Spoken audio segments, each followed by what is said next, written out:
Hayotda har xil insonlarni ko'rar ekanmiz. Boyda ham, kambag'alda ham. Har birimiz insonmiz, to'g'ri. Boradigan joyimiz ham bitta. Hammamiz buni yaxshi tushunamizda, lekin insonlarni baribir ham qanaqadir tabaqaga bo'lamiz.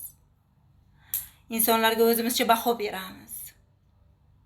Kechagina puli yo'q inson yoningizga kelganida muncha hidi sassiq buni qanaqa duxi sepgansan? Seni duxingni hidi menga yoqmadi degan gaplarni gapirganlar esam, bu inson bora-bora boy badavlat bo'lgandan keyin duxingni ismi nima? Menga ayt, juda ham menga shuni hidi yoqadi. Men shu duxidan olmoqchiman degan gaplarni gapirganlarni ham eshitdik, ko'rdik. Biz insonlar nega endi bu darajada o'zgarib boryapmiz? Agar qahri qattiq bo'lib, kimgadir yomon gapirsak, o'zidan ketib qoldi deymiz. Mammansirab qopti deymiz. Lekin bir vaqtlar o'sha insonni o'zgartirgan sizni o'zingiz emasmi? Uni kamsitgan, uni yer qilgan. Endi u insonlarga ishonchi qolmadi. Qalbi og'riyapti.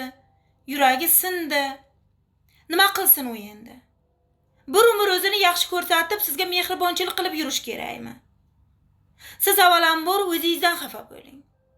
Har birimiz biz o'zimizdan xafa bo'lishimiz kerak. Chunki deganda biz insonlarni o'zgartiradigan, biz insonlarni bizga gapiradigan gapini, ularning so'zlarini o'zgartiradigan biz o'zimizmiz. Insonlar o'zgartirdik hammani.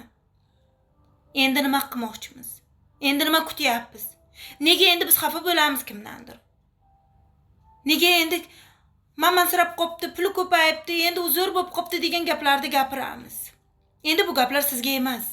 Endi jimgina turib, faqat tomosha qiling, xolos.